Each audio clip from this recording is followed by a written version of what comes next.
strategy for Central and Eastern Europe. We are living today a global sanitary crisis that emphasizes the fact that short gains are better for the economy. Food is, especially because we are living in a region, this is enough food to sustain itself, but in the same time, it's a net importer of processed food. So what are the stakes of the food processing industry in Central and Eastern Europe, and what are the market expectations and future opportunities?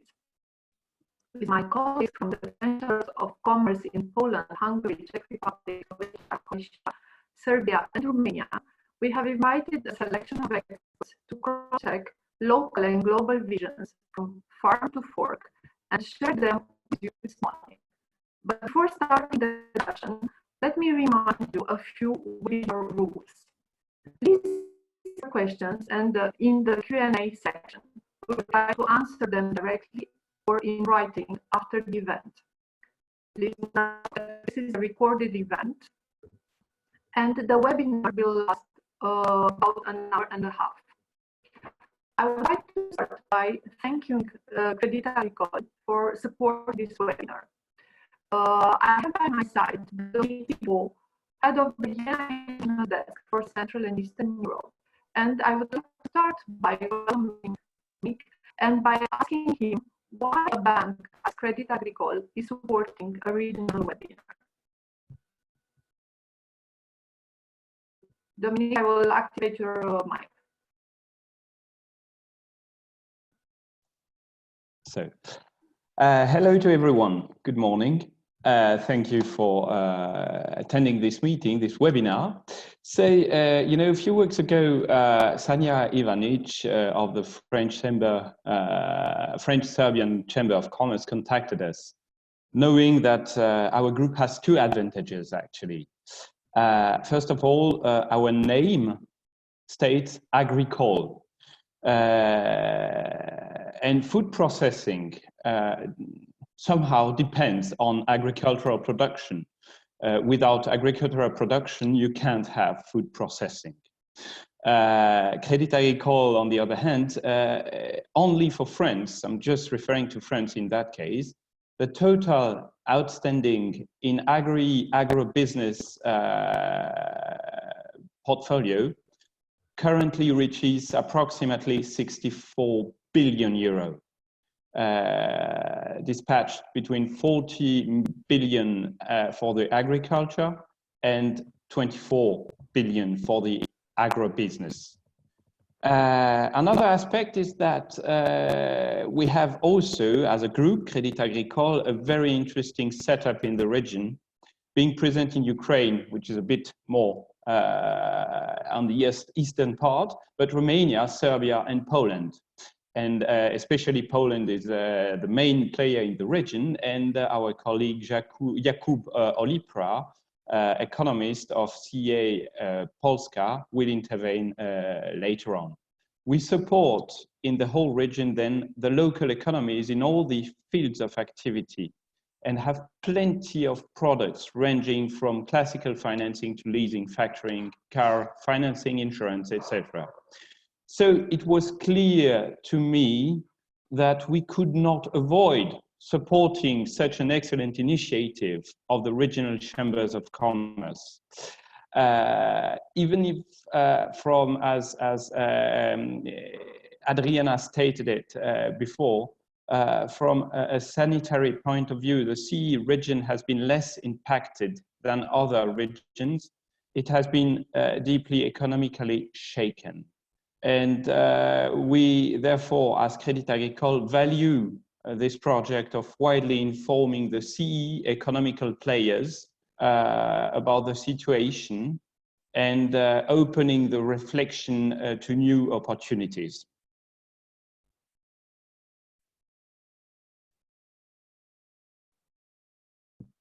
Thank you, Dominique, for your intervention. I will the chance to hear from you later during the discussion. Meanwhile, I would like to kick off the presentation by introducing Mary Kenny, which is Regional Initiative Delivery Manager on Agriculture, Trade and Marketing Integration at the Food and Agriculture Organization Regional Office in Budapest. Mary, the FAO regional office covers a very large region, and figures show that a major issue for our countries is the way we eat. So, what is to be done in order to advocate for healthier way to consume and to produce food? Mary has a presentation on main figures, and I will invite her to share her slides with us.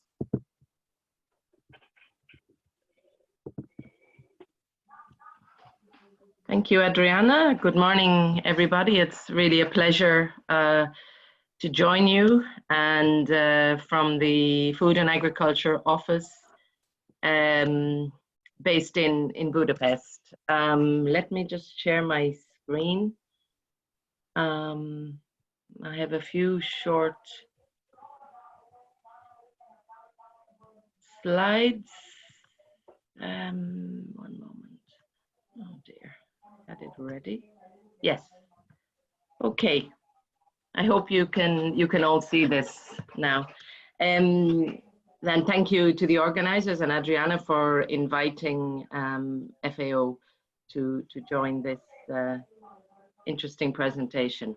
Okay, we at the Food and Agriculture Organization, clearly we are very engaged in everything to do with food and agriculture in the region.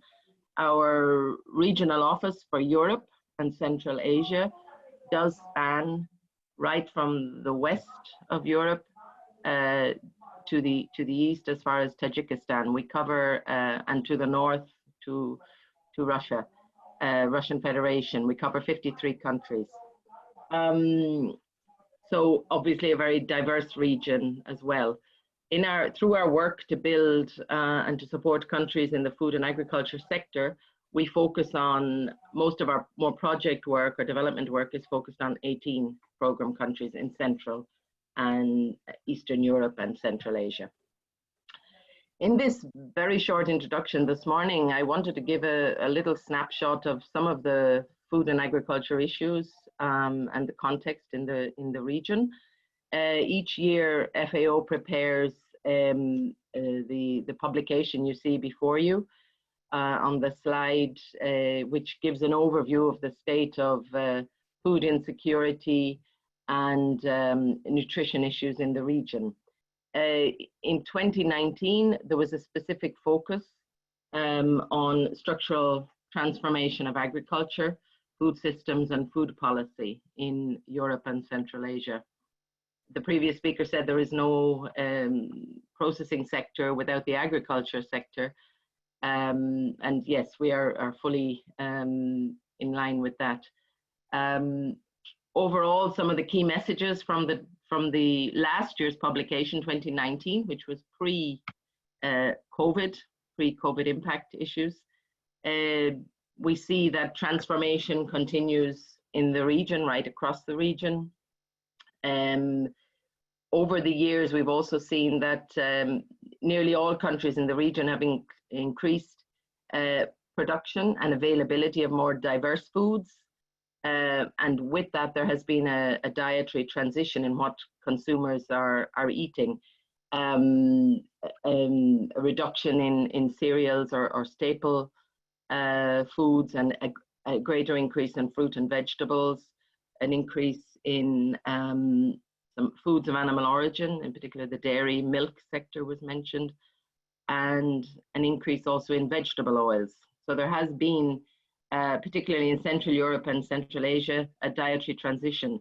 This did not happen in the last number of decades in the European Union countries, as it had already happened there before the early 90s.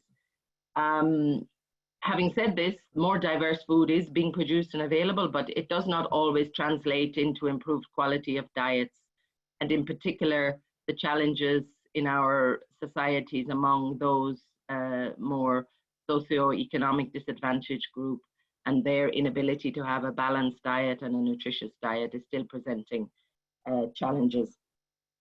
Public spending in agriculture, although agriculture through our area, through our region and in many countries is an important part of the economy, it's still felt that there is inadequate public spending in agriculture. One of the SDG, Sustainable Development Goal indicators, is to increase the investment in agriculture. Through the region, there's also a high number of smallholders and family farms. It's really part of our fabric across the European region. Land fragmentation, again, in Central Europe and Central Asia, still continues to be a challenge.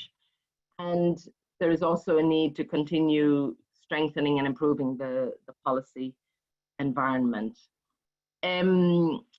Quickly looking at production of important foods in our region, if we look at the FAO food balance sheets, you can see very quickly from these slides, which are based on selected countries. You can see at the bottom of the slide the list of countries that we analyzed to show this collective data, from Belarus right through to Ukraine. There's about 10 countries there.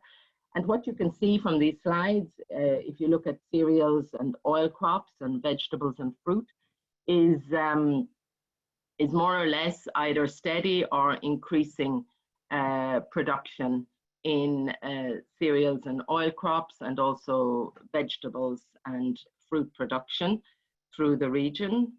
I can go to the next slide. The same for eggs and fish, including seafood. There had been a bit of a decline, and then it's more steady and slightly increasing again in the last in 2013 to 2017.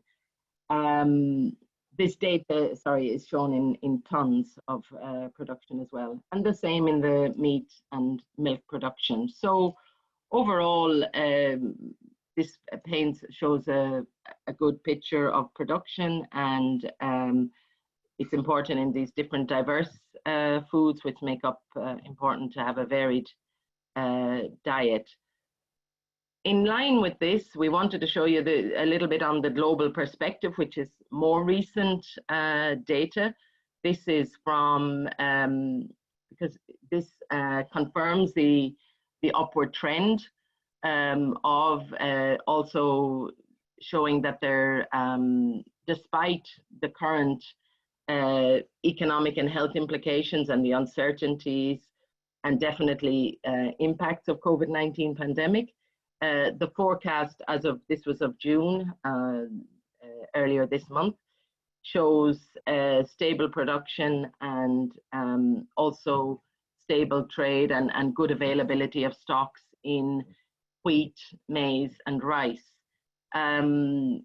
Those of you that are familiar with the AMIS market monitor may know that this work began in 2011 after the last big global challenges. You may remember there was big shocks with food prices across the world.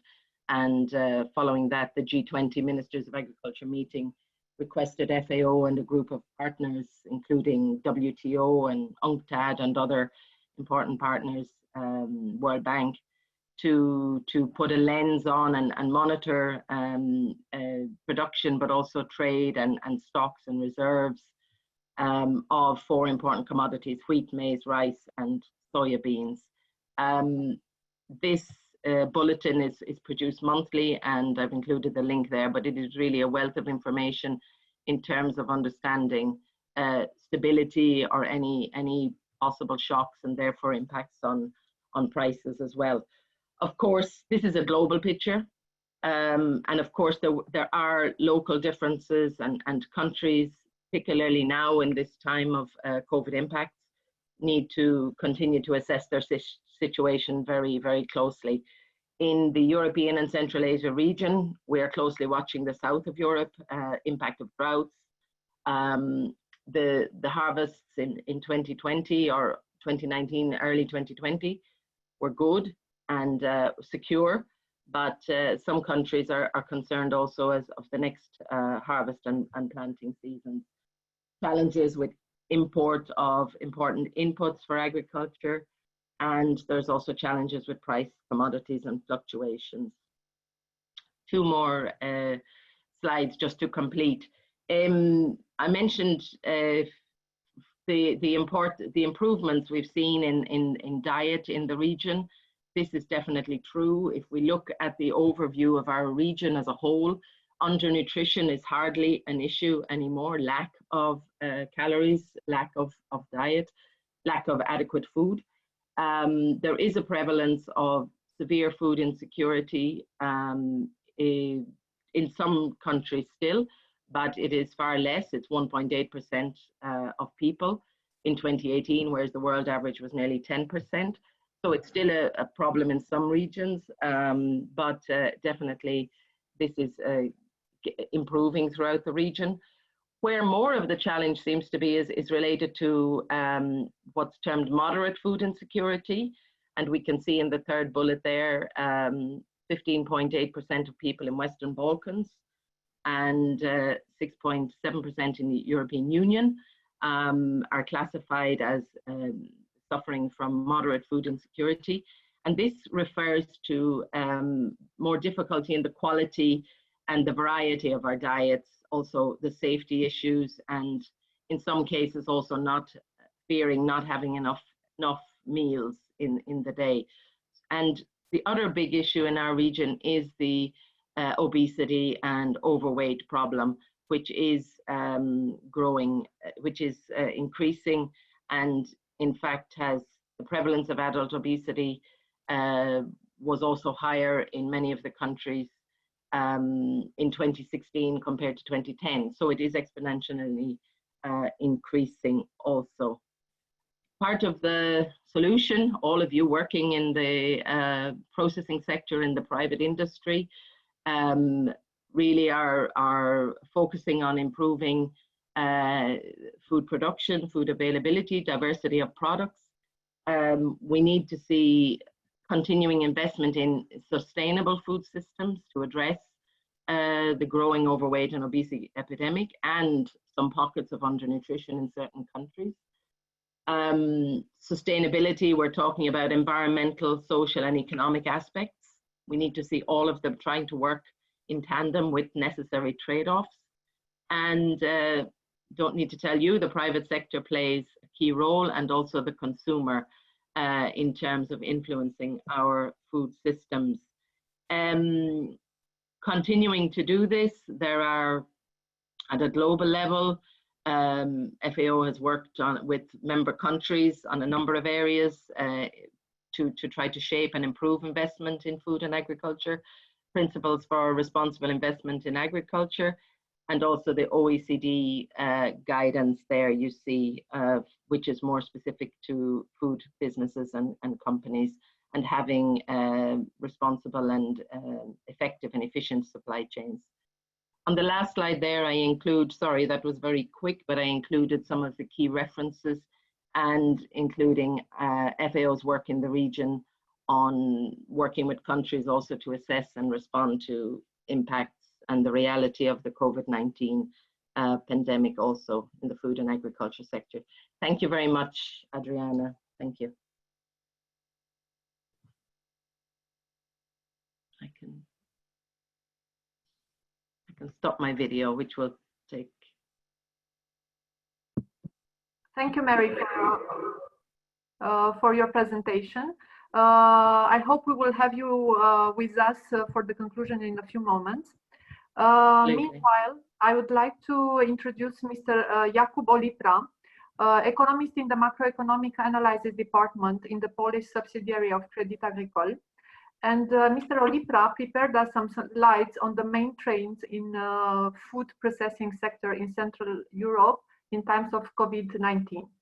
So, Jakub, please share your slides. Good morning.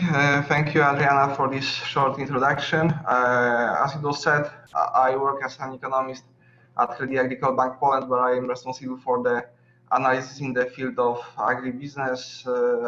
At the beginning, I'd like to thank you for giving me that opportunity to present our research on the impact of the coronavirus pandemic on the food industry in Europe. Now, I would like to share with you my presentation. I hope that now it's all visible. So I will start with some general overview on the European Union food industry, about the European Union self-sufficiency in food production. So we can see that in general, European Union is self-sufficient in food production. In the left top chart, you can see that European Union records a high surplus in trade in agricultural products. And what is especially interesting, it's not a one-off effect, but we can see this surplus in agricultural trade at least since 2004. Obviously, as long as we have no coffee and tea plantations in Europe, we have to import some kinds of food. Nevertheless, even if we close our borders, we can assume that having this large agricultural production, we will not starve. But we have to remember that this self-sufficiency in food production of European Union is based on fragile mutual connections. So you can see in this slide that on the one hand we have countries with large surpluses in trade in agricultural products like the Netherlands, Spain, Poland, France, but on the other hand, we have also countries with the food deficits, like Germany. This is caused by large German population, but also we have in this group of countries, these red ones, we have also Sweden, Finland, also the countries where the natural environment is rather favorable for forests and trees, not for wheat. So this self-sufficiency of Europe in terms of food is based on fragile mutual connections. And the coronavirus pandemic hit these mutual connections, and food supply chain in Europe has broken recently. And here you can see the basic food supply chain scheme. We have here inputs, farm production, food processing, food distribution, and consumption of food products. And where the coronavirus pandemic hit the most initially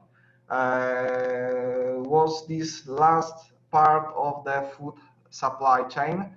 I mean food distribution. Here we had for example, closed borders, higher logistic costs, and also consumption of food products, almost complete closure of HoReCa channel. By HoReCa, we understand hotels, restaurants, and cafes. And it also resulted in some change in consumer behavior. We can discuss which this even this change, if this change are temporary or not. But now we see that these changes have appeared in consumer behavior. So these problems at the last part of the food supply chain scheme resulted in problems at the very beginning of the food supply chain. So these problems with distribution, the change in consumer behavior resulted in problems of food processors and farm production, because as the European Union has in general surpluses in food production, in farm production and food processing, large inventories occurred. So we can say that the whole food supply chain was affected by the coronavirus pandemic. And now I'd like to show you the business sentiment in the indicators for the food manufacturing in Europe.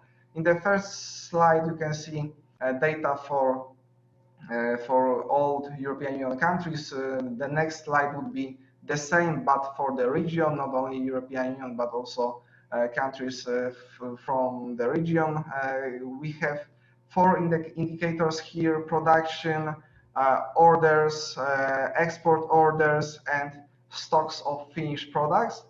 And you can see that all countries in European Union, in the region, in this slide, were more or less affected by the coronavirus pandemic. And when I was preparing this presentation, I was thinking what are the reasons for the fact that some countries cope much better with pandemic, the impacts of pandemic, but some countries were under the average. So I prepared a short analysis here, and making this long story short, I will provide you with the conclusions from this research. First of all, the scale of drop in food production was positively correlated with the stringency of restriction.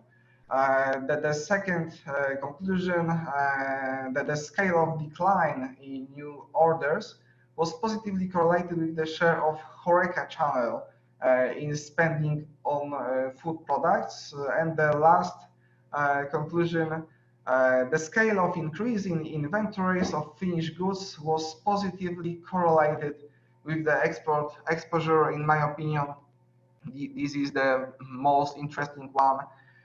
Here you can see export-import ratio on the right, on the down scale, and on the left scale you can see assessment of the stocks of finished products. And in this part, in the right part of the chart, you can see countries like the Netherlands, France, Poland with their large surpluses in agricultural trade, and here we can see that large inventories have accumulated due to the coronavirus pandemic. But on the other hand, on the left side of this chart, you can see countries with the food deficits, and here, due to the bottlenecks in the food supply chain, stocks depleted, and in some cases there were even problems with the food availability. And moving to conclusions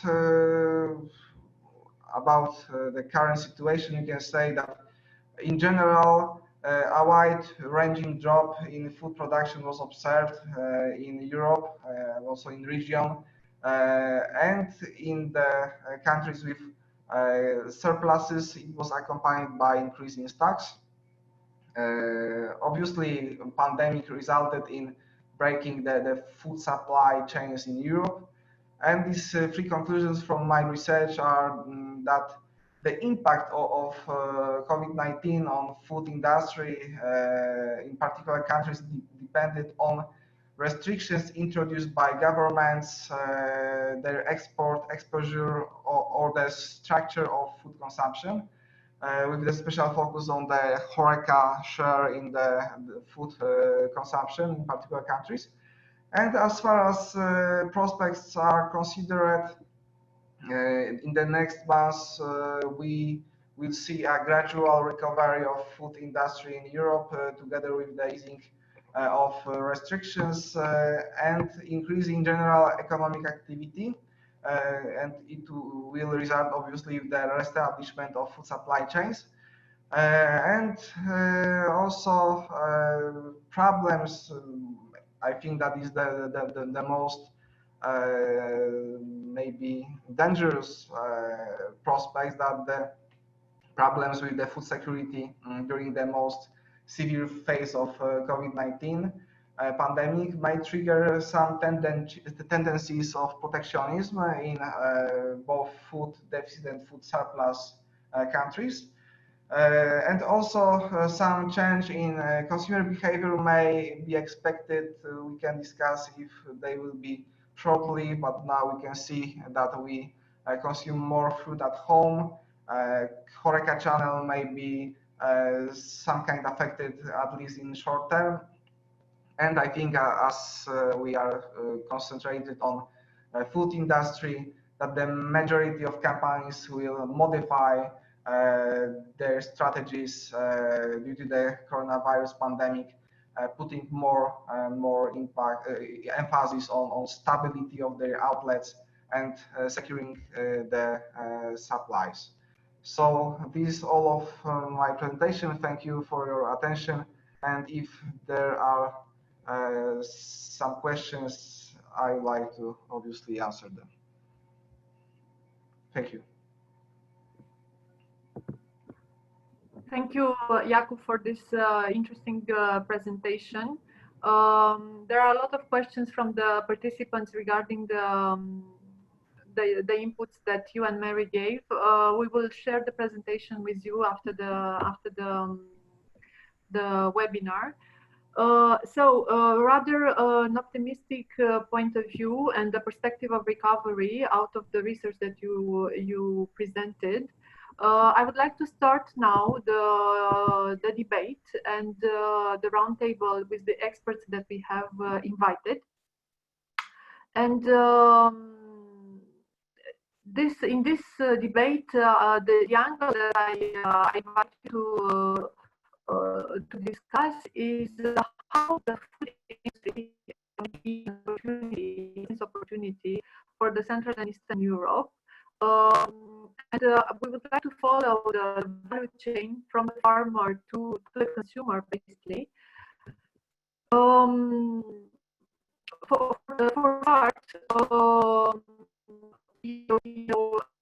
to Maxime Rivoire, which is a general manager at a Czech startup that operates a drone. And this service business basically enables operators, farmers, and service providers to transform data in business intelligence. And I'd like to ask Maxime, how is it possible to have a profitable and sustainable agriculture in the same time in the region? Hello, everybody. Thank you for having me. Thank you for the introduction, Adriana. First, I would like to get back to some numbers. Can you hear me properly? Yes. Right. So we noticed like there are some challenges in the agriculture. For instance, like the global population will raise to 9.7 billion people, and then like the food consumption will increase by 50%, where we see like the impact of the climate change on the yield will decrease by 25%. So how agriculture company and farmers are like matching with these needs? We see like more and more usage of satellite data and precision agriculture, which allows to look at the consumption of fertilizer, as well as like the sowing, the soil sampling, all the water application. So we see like more and more agriculture company getting into these applications. It allows them like to produce more effectively, and as well to spend less, and in the end, like to increase the volume and the quality. To cope as well with the satellite data and to get even more precision, there is the usage of drones. The drones allows like the crop monitoring, where you will see all like the weed, so you can control the weed and effectively use the right product or herbicide to face this weed control. And as well, there will be all the wildlife damages, which can be like monitored on the field. And on the top of that, there is more and more organic treatment. What we mean by that is like, instead of using tractors and to go faster and for less cost, they use drones to directly spread some organic treatment into the fields. For instance, the trichogram on the cornfields. There is like as well the datura, which can be on different kind of fields. So that's pretty much in the nutshell like how it's moving towards like the satellite data usage as well as the drone applications. Okay, so basically what you are saying is that having more sophisticated management tools like the satellite monitoring or monitoring can help the farmers to better adjust their business plans and have a more profitable agriculture. Is it right? That's right. That's right. Okay. Do you think that the Central and Eastern Europe is a mature market for this kind of product? Oh yeah, it's very mature actually. We're already in contact with a few of you. Poland is already like working on it. Czech Republic, Serbia, many countries actually are already working on it.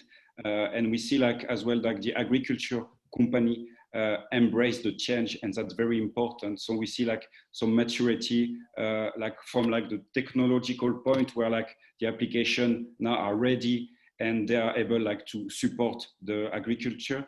But as well, we see like the agriculture companies and farmers ready like to embrace the change, and that's key. And do you think that these tools and this more management actually it's only a tool for farmers, or do you see it as a tool for the whole ecosystem? I'm sorry, I could not hear you properly. Excuse me. I was asking you if you think that the satellite monitoring and the modern management systems are only for farmers in order to help them better produce, or are they useful for the whole value chain in the agribusiness? I think it's going through all the chain. Why? Because like by producing more, obviously like we will be able like to feed more people. So we will like respond to like the global food consumption following the entire chain. Thank you very much, Maxime, for your intervention. Maybe you can join us during the debate on the topics. I would like to move further now in the ecosystem, actually, because in the Western countries, traditionally, farmers are in the middle of a strong food value chain that is including on one side public counseling, R&D, but also a lot of private service providers, prescribers, funding, supply chain, structures that help them go to the market. So the whole ecosystem is collaborating with the farmer in order to help him produce better, sell better, distribute better, and so on. We have with us today Mr. Adrian Dragan, which is General Manager of Macroeconomic, a fertilizer supplier, part of the French group Roulier. And Mr. Dragan, I would like to ask you, what are the value chains in Central and Eastern Europe, and how can we sustain better the development of a local food industry? So I am Adrian Dragan. I am responsible for the business in Romania, Ukraine, and Republic of Moldavia for the branch of fertilizer of Roulier Group. As you know, Roulier Group is a major player in animal and plant nutrition, but we have and 2/3 of business is for the fertilizer, but we have a business in the human nutrition too, because we have some production facility who are very big in the north of France from the biscuits and specific local production. So as you know, the supply chain in the value chain in agriculture and agrobusiness, it's very complex because there are a lot of actors who interfere in this business. And here we speak about input company, we speak about farmer, we speak about production facility, and we speak about retailer, and of course we speak about the consumption. And here there are a lot of diversity because, for example, for the input company, they are the R&D company like Roulier. That means we invest a lot of money to create a new product, to adapt and to create trends. And in the same time, we have the generic production. For the farmer, as you know, because we have some colleagues here who act, even Maxime, you tell you that you have some business in Ukraine perhaps, and they are the big agro holding For example, in the country like that, in the same times, even in Romania, we have the very big farm. In the same time, we have the very little who make agriculture of subsistence. So there are a lot of diversity. In the same time, in the production, we have the family business, the little manufacturer. In the same time, we have the huge multinational company. Now, I speak about that just to have in mind that agro supply is extremely complex. And if there are some disruption, and I speak here about COVID and other healthy problem, it's very difficult to organize very speed this big number of actors. Have in mind that the first first objective of this value chain is to supply food and security, food security for all the people. But we saw that in the last period of time, there are some changes, and the agriculture generally are asked to provide healthy, provide more jobs, provide rural development, provide pleasure, provide some social aspect. That means the consumer, it's very interesting to how to produce, for example, how you feed your animals, how you produce, if there are some children who work to produce in the field, and the thing like that, more ethical. And this aspect who enter by the behavior of the consumption in the supply chain creates some more disruption. Of course, as you know, every of these changes, the changes in the business is not new. That means in every business we must adapt. And as you know, the principle of Schumpeter of creative disruption.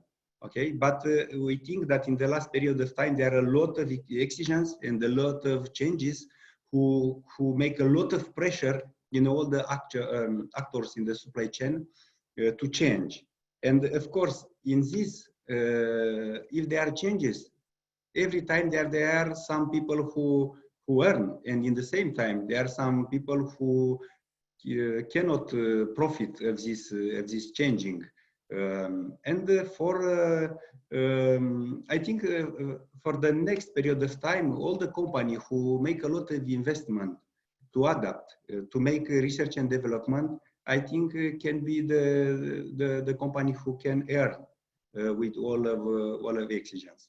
In the same time, we know that the Europe, okay, integrate all the exigence of the consumer in the new PAC, you know, the new policy, agriculture policy, common agriculture policy, and you have this, we have the Green Deal, we have the Fork to Farm, and we have all very clear the principle inside, and all the countries are invited to create some specific and strategical plan in the next period of time. Okay, and in this plan we can create some project, specific project, to use the money of Europe to adapt our production to this kind of needs. And for example, for the farmer, all the farmer, I think can have some impact in the business, because first, as you know, we ask more and more to produce protein, vegetal protein. Okay, the consumption for the meat decreasing in Europe, and we have asking of protein. For example, Romania today has a very big opportunity, because if you put plant protein in Europe, Romania has a very good land and weather condition to produce soya. And we speak about today, as you know, Europe globally has a problem, because we are in deficit of protein, vegetal protein for the human, but for the animal feed. And Romania can be a part of this solution. And I think to increase the autonomy of Europe today, the plant protein is a very important. That means the farmer tomorrow must learn a lot in the change the crops, perhaps, and must learn to seed and to harvest these crops like soya, for example. But in the same time, Romania globally, as you know, has a lot of deficit in the fruits and vegetables. And for example, the farmer must seed this kind of crops. That means learn to do that. And more than, as you know, in this farm to fork plan of Europe, we must change the technology too, because Europe today, because it's a social exigence for the people who live in Europe today, is to use less pesticide. That means the farmer must work differently.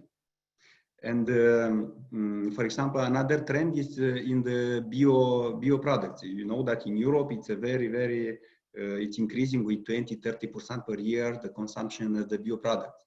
Today, Romania can be a part of solution because we can produce that. In Romania, we use less fertilizer, less pesticide by hectare if you compare with the other country in Europe. And our conversion to convert the land from the conventional production to the bio can be easily do. That means, and this is only for the farmer, for the input company, even for Rulia, for us. And we do today a lot of research and development to create the new kind of fertilizers for the bio, for example, for the biological agriculture. And we have now we have a lot of expertise, and we launch a range of products in all Europe. We have a new range in Nova Bio, and our interest is to create the fertilizer who ensure the profitability of this kind of crops today. Of course, they are all this change in the value chain can create the jobs.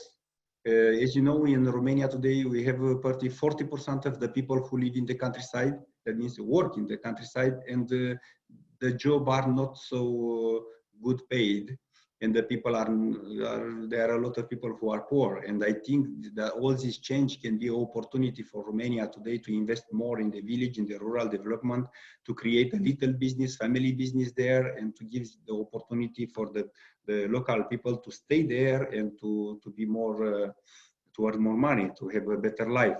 And for that, I think all this change, it can create the opportunity for us. In the same time, for the food manufacture, the next period of time give another opportunity for Romania. As you know, today we have a commercial deficit, and our colleague from Credit Agricole show us Romania. We are in a deficit every time, every year. We must pay between 1 or 2 billion euro for the net importation. That means today, Romania, we are very good in the sunflower, in the cereal, in corn. We export a lot in Europe or outside Europe. That depends on the products. But in the end of the day, we import a lot of manufactured products, and we are in a deficit. And the next period of time can be an opportunity for us, because we must create some business from scratch, from zero. We must create a lot of processing unit. So, in my opinion, I think this change in value chain can create a lot of opportunity in the East Europe, and more than Romania can today contribute to the security of Europe with the plant protein and the things like that. In the same time, I think with the new European farm to fork philosophy, I think we need more coordination in Europe, because globally Europe it's today exporter of food in the world, and if every country, because I saw that with the COVID. With the COVID, there are some protectionism, some border who was closed, and there are some lackage perhaps for some products. But in the same time, if we create autonomy for every country, for every product, we risk to have a Europe with a lot of supply, and with the risk to decrease a lot of price, and we create another problem, the bankruptcy. We need to create a coordination and work more to ensure the functioning of this global supply chain. Thanks, Thank you very much, Adrian. There is a large pressure on the farmer for the moment, and a big expectation from the consumer on the same side, because the population are more and more educated, and they are expecting more from their food. So the transformation industry should be more active to link the ends. And I think you're true. You're right. The European Union should have a bigger role in order to put the transformation industry forward. I would like now to turn back to Dominique. As a banker, you are an important link in the ecosystem, and when you evaluate your clients for financing, you need to have a broader picture. Not only the business itself, but you need to look at the suppliers, at the consumers, the long-term vision, the public environment, the regulation. So what seems important to you as a banker for in the future in the Central and Europe and Eastern Europe? And what is the role that Europe needs to play in order to give a larger exposure to the industry? So I would say actually that at first, as already mentioned, the better coordination of the European level would be indeed a good idea, and one of the best supporting measures. Now we can also move on to the local countries, where you have had some reforms. I mean with that, the legal framework for investors has to be implemented or has been already. I'm referring, for instance, to the land plot registration in Romania, which has been extended in the last years and which is quite efficient now. So a first step would be this legal framework, generally speaking, in every country to support. We were also mentioning previously the different monitoring systems for controlling the crops and the yield and so on, which Maxime Brivois mentioned. It's indeed in upward trend, but it depends also on the structure of the exploitation. I mean, if it's a small farmer, it's not always. It would be very interesting to have the opinion afterwards of Maxime about that, because I mean, if you are a small farmer, it's rather difficult.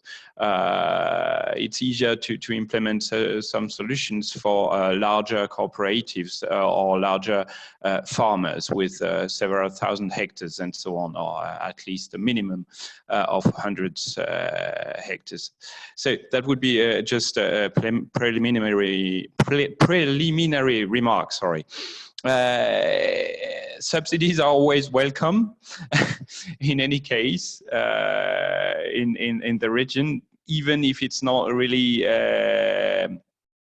always possible, let's say, but it's an incentive which could help. From a financing point of view, I mean, as a banker, I have to say, I mean, it's always where it might be considered as let's say not difficult, but somehow longer than other things. well, it's a normal, logical, classical financing which is needed somehow. Still, you know, in France, we have this large experience of agro-business, and we exported it to Central and Eastern Europe, to Poland, to Romania, to Serbia, and Ukraine as well, where we have special teams dedicated to that.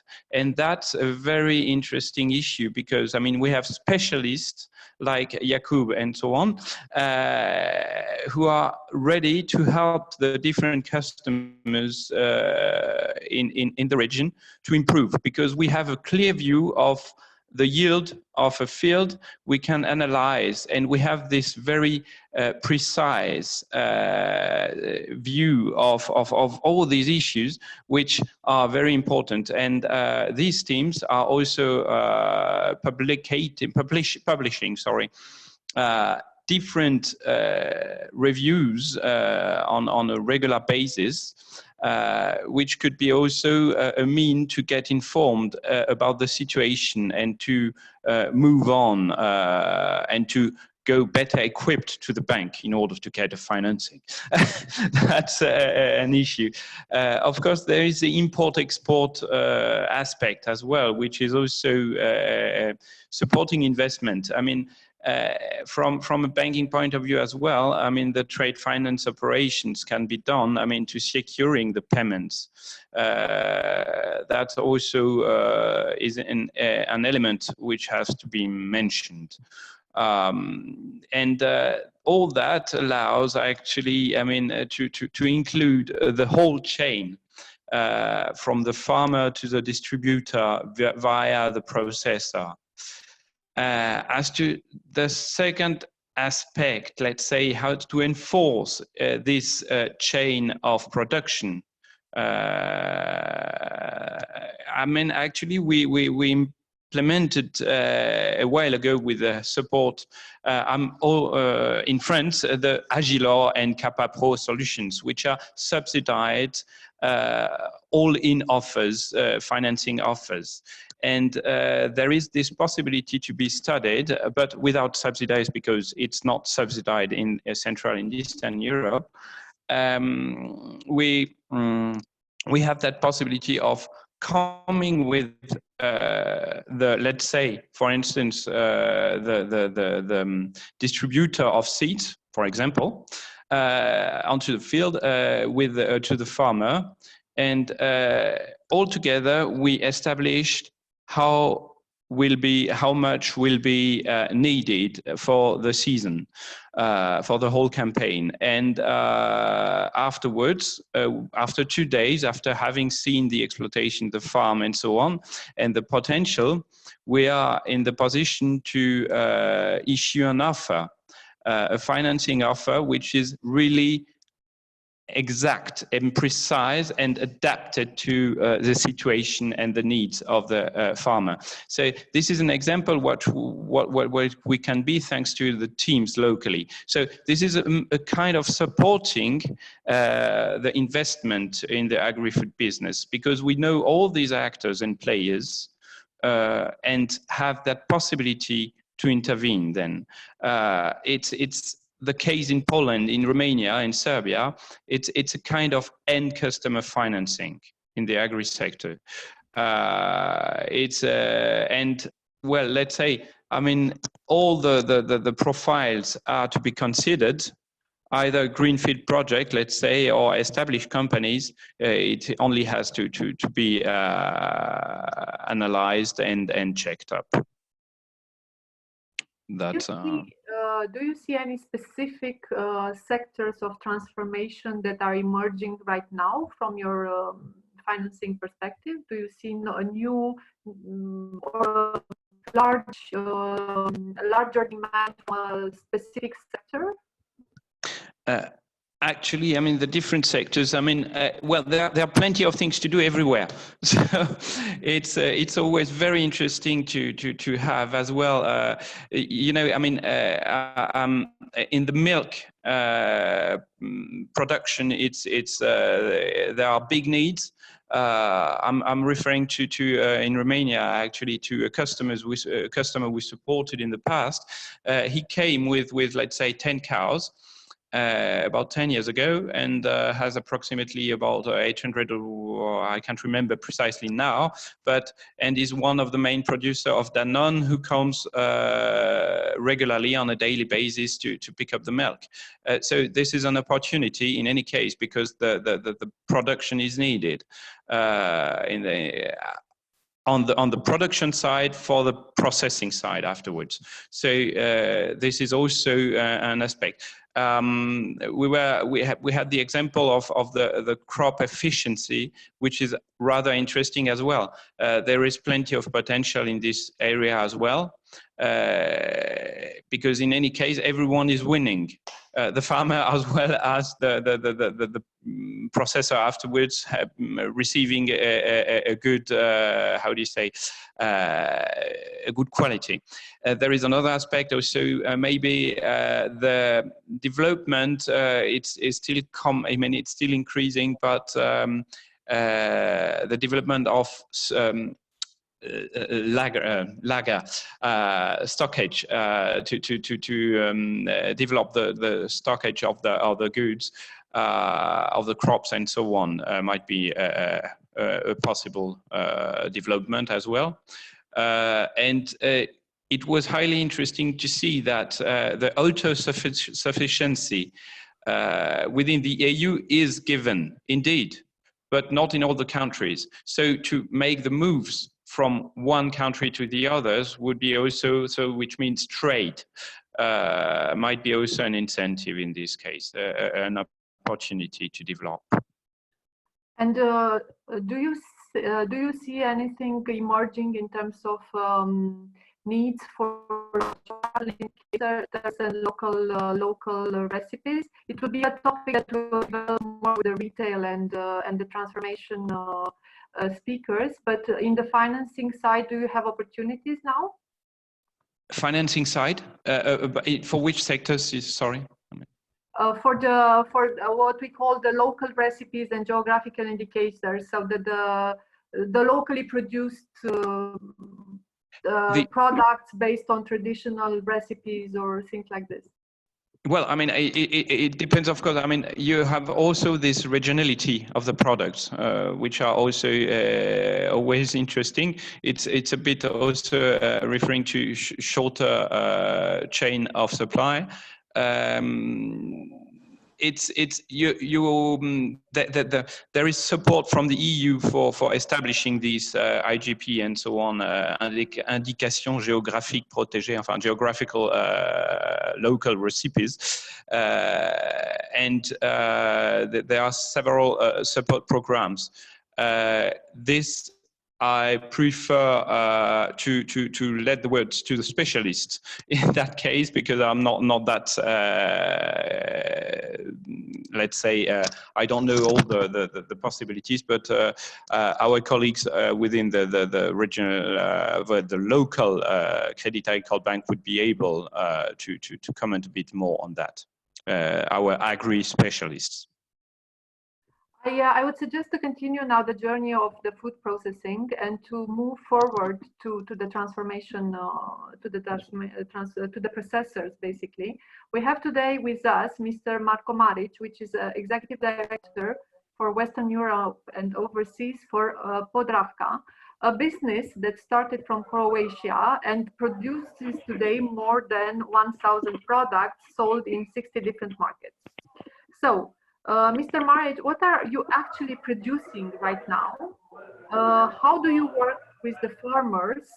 And how a business like yours benefits from the mix of local producers and globalization? Thank you very much for the invitation and the possibility to join you all. It was really interesting topic to hear from you all, and regarding our company, Podravka Group is the, I would say, largest internalized company from Croatia overall. For instance, we are exporting on the 5 different continents, working on more than 60 markets around the world. And currently we are the largest Croatian origin company exporting to Canada and Australia. Mainly we are in the food business, but also we have the pharmaceuticals as other parts of our business. As for your question regarding the cooperation, for the last 35 to 40 years, we are working with the local cooperants mainly from Croatia, but also from Slovenia, Bosnia and Herzegovina, and Serbia. So we have currently around 2,700 cooperants that we are working with. And that means from the, I would say, field to the table. So we are starting with the development of the seedlings from our R&D to the financial construction that is satisfactory for our cooperants, to the purchase of the ingredients and of raw materials that are included in our goods. So last year, for instance, we have locally grown more than 70,000 tons of the ingredients.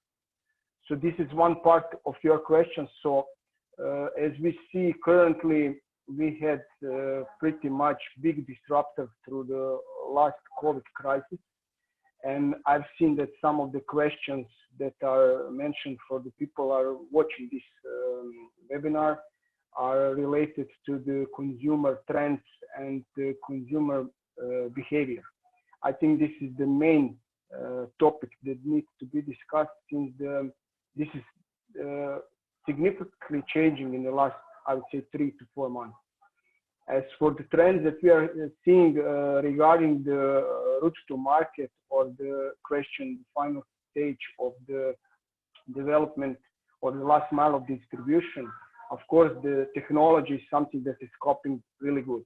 We've seen the double or triple time growth in the online sales of the food in the last 3 months. So this is shaping pretty much and fast during and across the Europe. So for instance, some of the biggest online, I would say, retailers are developing pretty fast to speed up this whole process. So this is something that mainly in the last 2 or 3 years, there was no legislative framework within the European Union that was covering these questions. For instance, you could order some goods for some member states, for some other member states, you could not order some goods from other member states. So it was a big problem. For instance, China is the leader in this process, as for the last 10 or even 15 years, they are much more ahead of the Europe. And I think that in the future, the European Union should cope on this.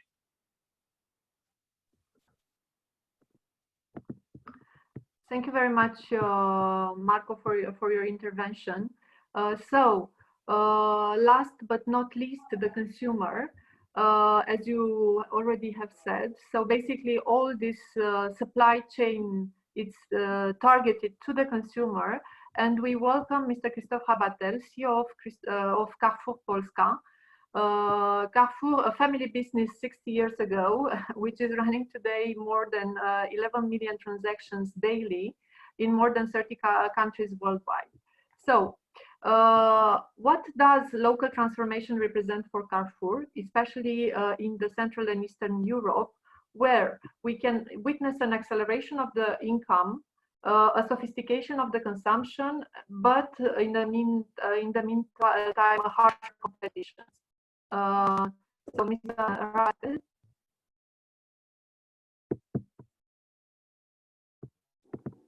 Good morning, everybody. Do you hear me well? Yes. Okay. Thank you, first of all, Adriana, for inviting me to this interesting webinar. As you said, Carrefour is a worldwide player. As far as Poland is concerned, Carrefour is in Poland for 23 years now. And we are the first omni-channel retailer in this country, meaning that we are operating in different type of formats, 6 to be complete: hypermarkets, supermarkets, convenience business, wholesale, discount stores, and we have some specialist stores, 2 Carrefour Bio stores. We opened the second one yesterday in Warsaw, and online store e-commerce on Carrefour.pl, of course. It's more than 900 stores. It's directly 14,000 employees in Poland, indirectly globally 20,000 with franchise business and with people coming from external companies. Related to our topic today, Carrefour's global ambition is to become the world leader in the food transition for all, meaning, in a nutshell, better quality products at affordable prices to make those products available to as many people as possible. And this is a new strategy that we have implemented more than 2 years ago. It's a worldwide strategy. And of course, in Poland, we have developed this strategy. And it goes very much in line with all the challenges that we all face with the climate change, with the urbanization, with the, more and more people in our world. We know that in 2050, we should need to provide food to 9.5 billion people, which is huge and which needs a lot of change if we want to make it compatible with the future of our planet. So we are taking this strategy very as the key starting point, and we are trying to change not only the way we are doing business, but of course we are trying to educate our people first and our customers to eat better, again at affordable price. The main global trends that we have seen those last years were globally around healthy food, health as a whole, and the 3 last months showed us that it will remain a key topic, and even more with food safety on top of that. Food safety, transparency, traceability was already a big trend, but with the coronavirus crisis, it becomes more and more important. Local products is a second big trend, and all what is around bio products, organic, vegan, vegetarian is a clear trend here in Poland as well, but I guess that it concerns global market and Central and Eastern Europe as a whole, knowing that we are lagging behind versus European countries in that regards. If we speak about Poland, for instance, you have to know that Polish consumers are buying €7 of bio products for a whole year, whereas if we compare, it's €100 in Germany, €140 in France, and it can go to €200 per person in Denmark, for instance. And here in Poland, it's only 0.5% of the agriculture which is grown through organic methods and giving bio products. So as a private company, we consider that we need to take our responsibility, and we need to be a main actor as well in terms of sustainable development, because in many instances, if we are waiting for the government to fix it all, to fix the good rules, to make our, I would say, our planet great again, it won't be enough. We need to take the lead, and as Carrefour, we decided to take the lead on those trends. Those were trends before the crisis. They remain, but some have muted, and for some of them, we will have to adapt. We have already tried to adapt because consumer habits have changed during the last 3 months. To give you some example regarding health, for instance, health remains definitely a big one. But for instance, we were having a good trend on selling in bulk, and frankly speaking, from one day to another, after the beginning of the pandemic, this trend has diminished a lot. The same for unpackaged food. We were trying to diminish as much as possible the plastic we are using. We have a big ambition on that. In 2019, we have been considered at the first retailer in Poland for the best practices in terms of sustainable development, and second, all industries mixed in Poland, which was very much important for all our teams and for all the energy we are putting in that.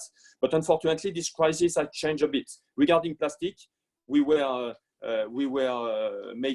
having many initiatives to diminish as much as possible. From one day to another, it was becoming very difficult to sell bakery without plastic around it, and it was much more difficult to sell goods by bulk. So we needed to adapt. So regarding health and food safety, for sure, it had some impact. Regarding local for sure remain. We are trying to develop more and more bio products which are produced in Poland. We are trying to develop in our assortment more and more Polish products, regional products, and as much as we can, local product, meaning that, for instance, last year, we decided to have a campaign, and it was under the patronage of the Ministry of Agriculture. We had a campaign which was straight from the countryside, straight from the Polish countryside, and in Warsaw, we had all the red fruits coming to our stores with some local producers selling in our stores. So this is a global trend which for sure will remain, and we are developing more and more. As you know, we are the leader in terms of bio products here in Poland. We have now nearly 2,500 bio products that we have in all our hypermarket and supermarkets, and of course in our 2 Carrefour Bio stores. And we are developing more and more them from Poland, knowing that at the beginning we had many coming from France. We still have them, but it represents less and less percentage of the assortment. For your information, yesterday we opened the second Carrefour Bio store in Warsaw. 60% of all the bio products are produced in Poland, which is a challenge. We have worked a lot on that to make sure that we would do that.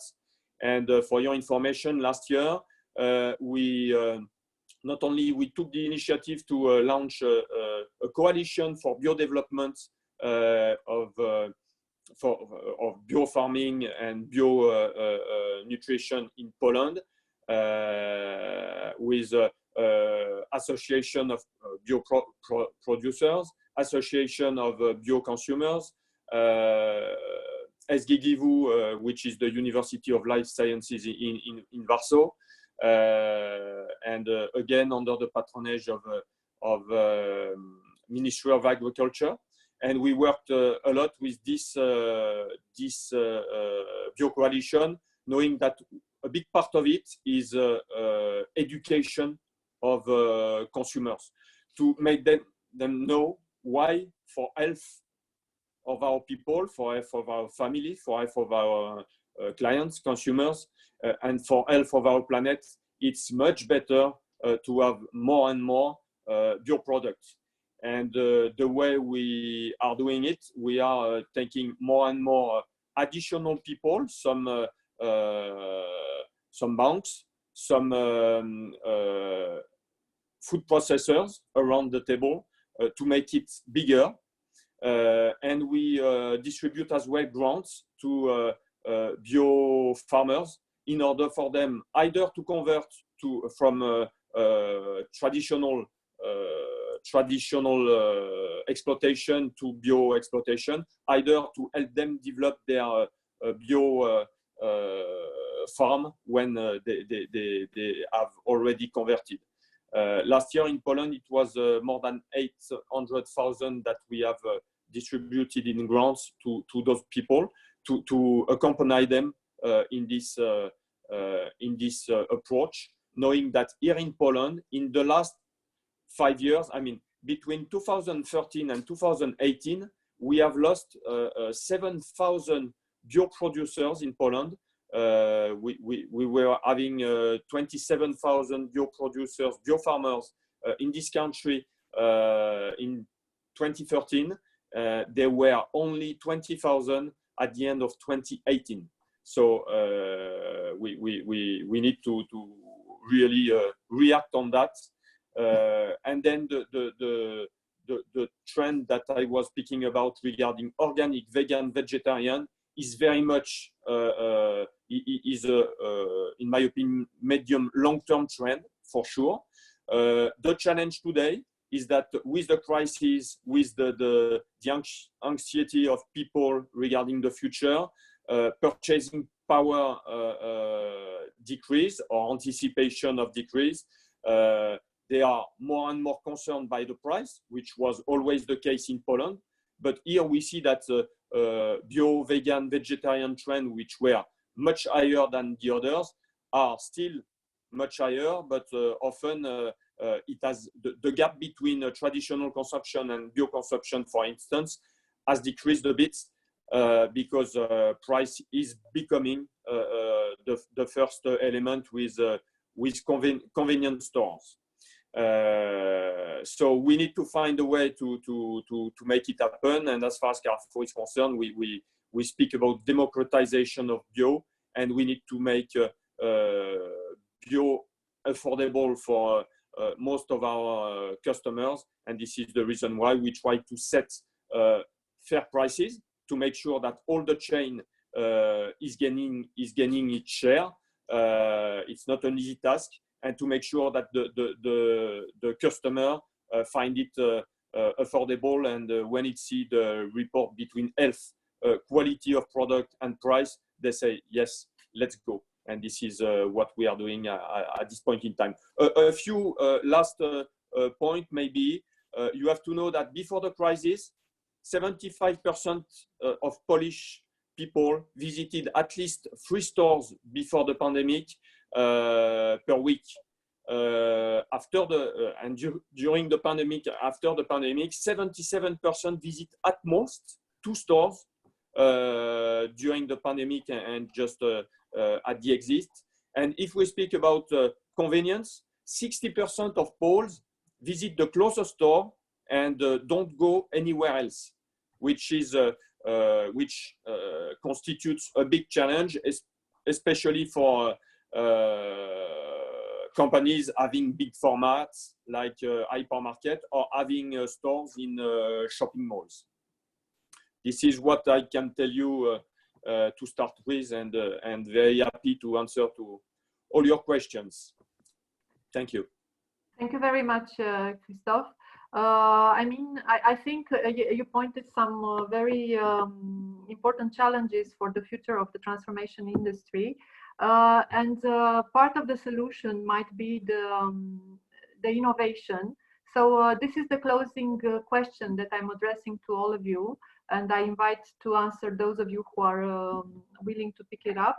How is innovation contributing to make the sustainable transformation chain stronger?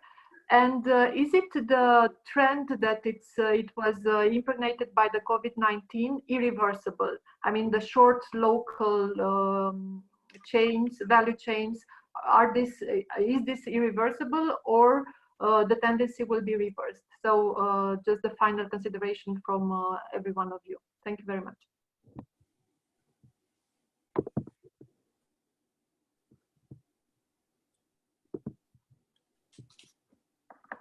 May I, Adriana? Please, Christoph. Innovation is key in our world, and becomes even more important in the after crisis period, because we need to adapt very quickly.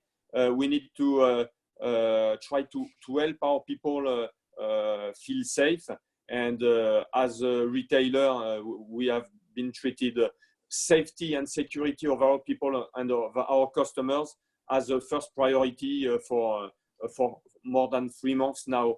For instance, innovation, all the click and collect topics, or internet development of e-commerce, to make sure that during those times, customers who do not feel like shopping in our stores can have an alternative.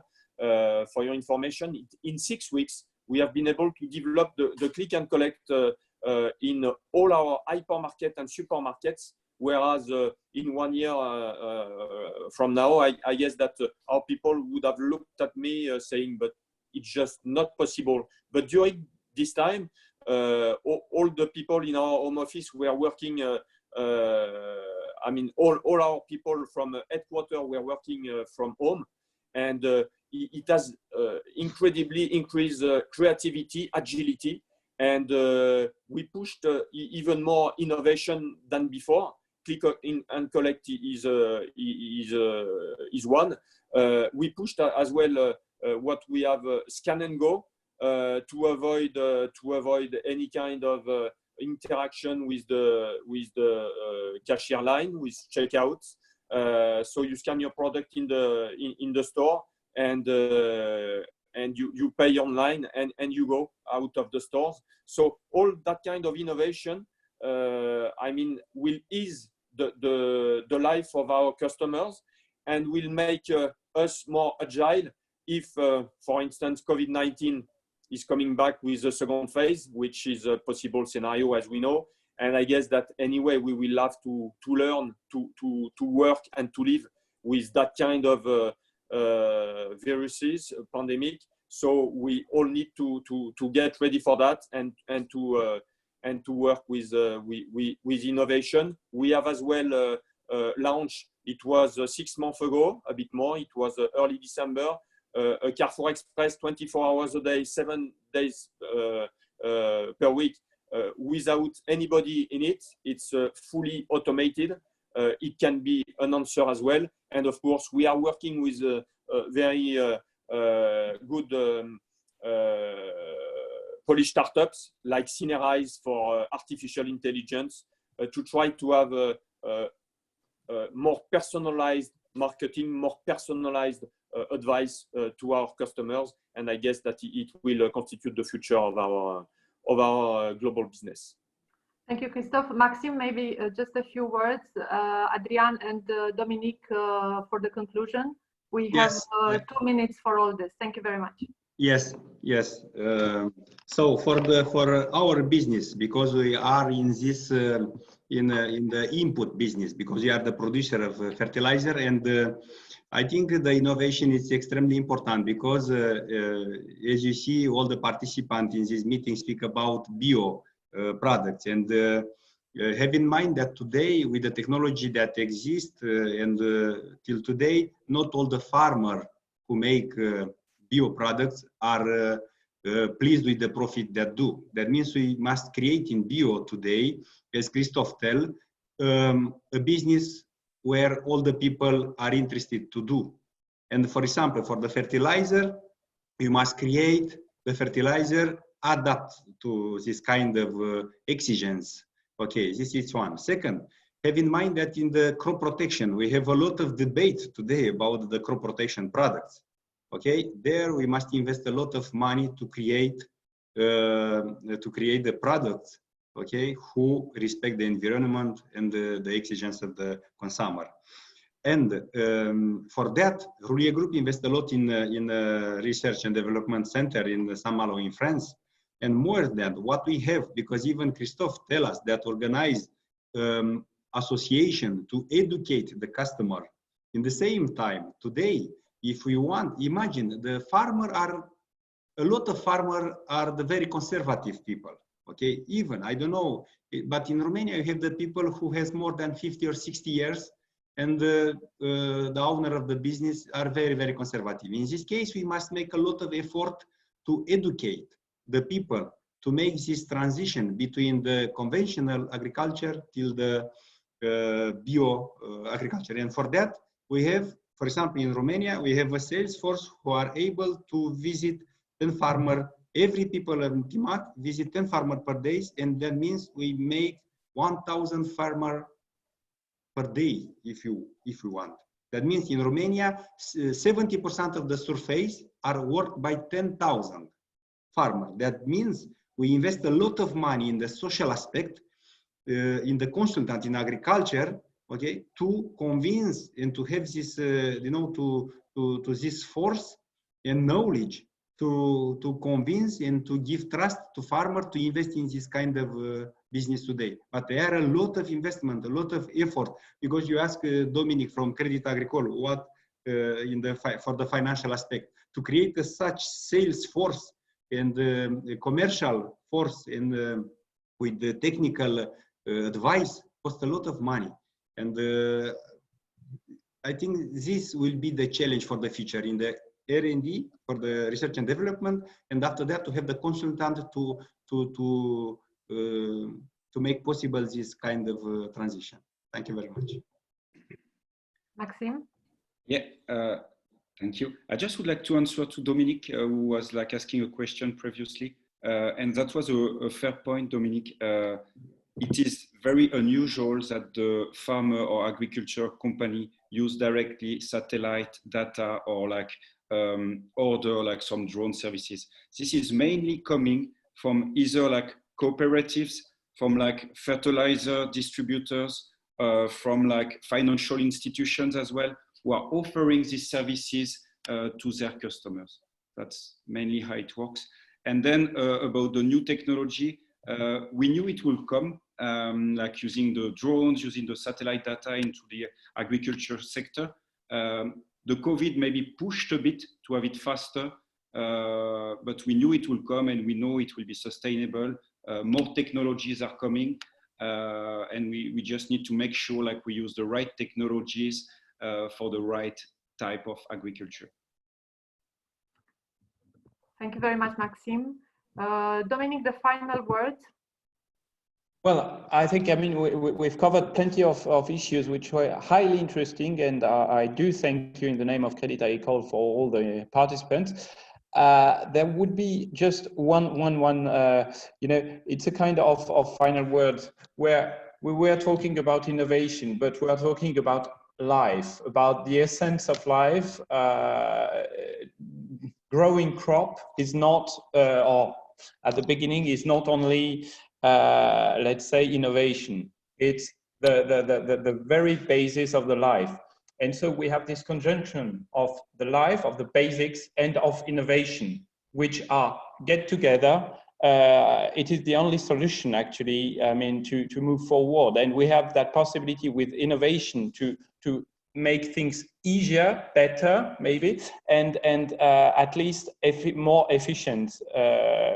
For all these reasons, there is plenty of potential. Well, as well in the agriculture, in the bank, innovation is also an important word in any case. So we are glad if we can help in any case. Thank you very much to everyone, and thank you for the network of the chambers of commerce of the whole region for this very interesting panel. So this webinar is reaching its end. Thank you all for your contribution as speakers, your share of experience, different points of view from different countries, different sectors, different perspectives. Thank you all for having joined us, and I will see you again for our next regional webinar, which we will announce soon. Have a nice day. Thank you. Have a nice day. Thank you. Have a nice day. Bye. Bye to everyone. Thank you. It was a pleasure. Bye, everybody. Thank you. See you.